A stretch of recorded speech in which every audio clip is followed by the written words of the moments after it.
everyone, my name is Jackie and today I'm showing you some of the books I bought so far this year. I actually wanted to do all of them, but I got so many books in June that I decided to make a video for June and July, sometimes in August, and show you today the books I purchased between January and May. So since there are so many, I won't give a very detailed synopsis and they're in no particular order, so let's dive right into it. So the first book is House of Errant Blood by Sarah J Maas, the first book in her new Crescent City series.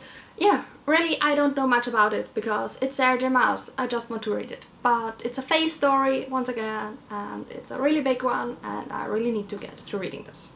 Yes, No, Maybe So by Becky Albertalli and Aisha Saeed is about two people who do political canvassing, and yeah, Becky Albertalli. So The Gentleman's Guide to Getting Lucky by Mackenzie Lee is a novella in the Gentleman's Guide to Vice and Virtue world, and it's about Monty and Percy.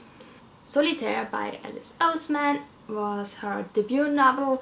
It's about Tory Spring, and there's this new boy at her school, Michael Holden, who tries to befriend her, and there's also Solitaire, who keep pranking people, and it gets a bit out of hand.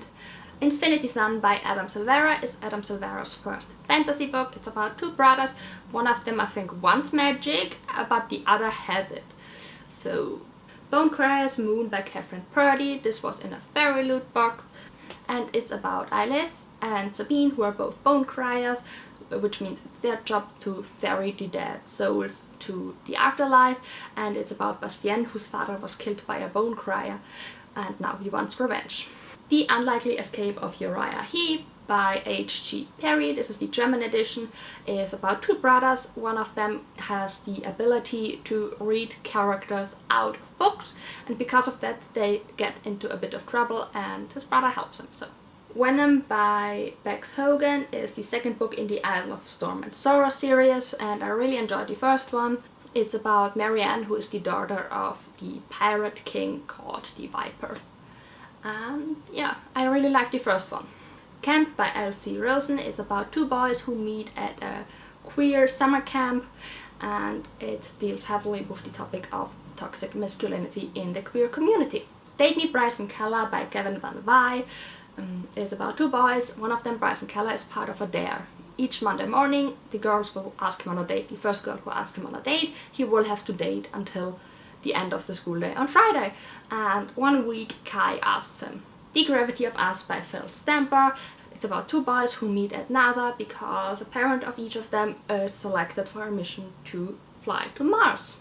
The Heartstopper mini-comics contains two mini-comics in the Heartstopper universe by Alice Oseman. It's about Nick and Charlie S. One of them is when they're adults, and the other is a scene that didn't make it into the actual comic. The Night Country by Melissa Albert is the sequel to The Hazelwood. The Hazelwood was about a girl named Alice whose mother disappears, and to find her she goes to her grandmother's estate and walks into the Hazelwood, which is a magical place. Heartstopper Volume 3 by Alice Oseman. In this volume they're on a trip to Paris. A Heart So Fierce and Broken by Bridget Camera is the sequel to A Curse So Dark and Lonely, which is a Beauty and the Beast retelling about a girl named Harper who gets kidnapped from our world into Fairy World and has to break the curse on Prince Ren. Vengeful by V. Schwab is the sequel to Wishes. Wishes was about Victor and Eli, who became extraordinary through trial and error on themselves, and 10 years later they're mortal enemies. Only Mostly Devastated by Sophie Gonzalez is a queer Grease retelling about two boys, and it's really cute. The Art of Being Normal by Lisa Williamson is about two boys, David, who wants to be a girl, and Leo, who wants to be invisible, but their secrets don't stay secrets for very long. Autobiography by Christina Lauren is about a boy who is openly gay but moves to a Mormon society, so he doesn't out himself there, but then he takes part in a class where he has to write a book until the end of the school year, and takes a liking to a boy who is in this course who is actually a Mormon prodigy. The Witch Doesn't Burn in this one by Amanda Lovelace It's a poetry collection in her Women Are Some Kind of Magic series. I normally don't read poetry, but I really enjoyed the first one, so I'm going to read this one. The Princess and the Fangirl by Ashley Poston is The Prince and the Pauper retelling.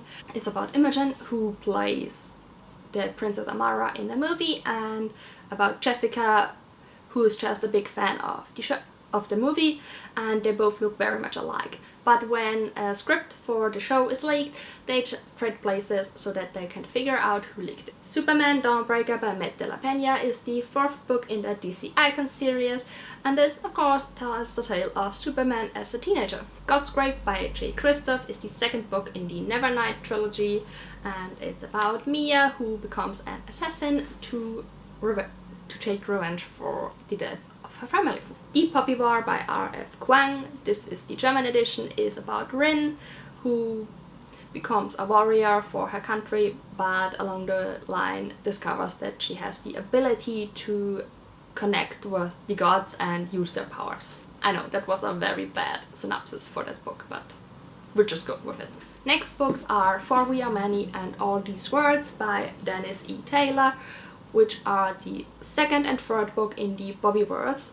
It's about a guy named Bob who wakes up after dying 1,000 years later as an AI, and they put him into a spaceship and send him into space, and he can build more spaceships and copy himself, and then there's lots of Bobs. So this was really fun to read. So I can't wait for the 2nd and 3rd. Prince Charming by Rachel Hawkins is about a girl whose sister's going to marry a prince, so her private life is no longer private. Shadow and Flame by Mindy Arnett is the sequel to Onyx and Ivory, and Onyx and Ivory was set in a world where there are cities in which you're safe, but outside there are dragons coming out at night who attack you, and that's pretty much all I remember from the 1st book, which means I have to reread it. Soul of the Sword by Julie Kagawa is the sequel to Shadow of the Fox, and it's about a girl who's a kitsune, but that's not really a good thing in her world, and to save the world she has to troll, and once again I don't remember enough. Wicked As You Wish by Rin Chupeco. This is an arc I received in a Fairy Loot, and it's an Arthurian legend retelling. A Snow Queen has waged war against Avalon, and everyone has fled to Arizona. But now the sole survivor of the Avalon royal family wants to take back his kingdom. Eight Will Fall by Sarah Harrian is another Fairy Loot book, and this is about a group of people who all have magical powers in a world where that is outlawed. So they have to hide it, but then a couple of them get selected for a mission to save. Woven in Moonlight by Isabel Ibanez is another Fairy Loot book that I really enjoyed. It's inspired by Bolivian politics and history, and it's about Jimena, who is the decoy to the Contessa, and their kingdom was seized, and the new king wants to marry the Contessa, so of course her decoy gets sent there to infiltrate the court and hopefully find a way to end his reign. Four Dead Queens by Astrid Schulte. This is once more the German edition. It's about Kerali and Warren, and they witness through memory chips how the 4 queens that rule their country are killed.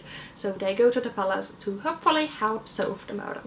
And lastly, Chain of Gold by Cassandra Clare, the 1st book in the Last Hour series. This is the Fairy Loot exclusive edition, and it's really gorgeous. And this book, I think, follows the children of the main characters of the Infernal Devices series. And that's all I know about it, and all I want to know about it before getting into it. So, alright, that are all the books that I wanted to share with you today. I will have another book haul probably at the beginning of August. If you've read any of these books, let me know down below in the comments. Let me know which books you think I should prioritize, and I'll talk to you in my next video. Bye!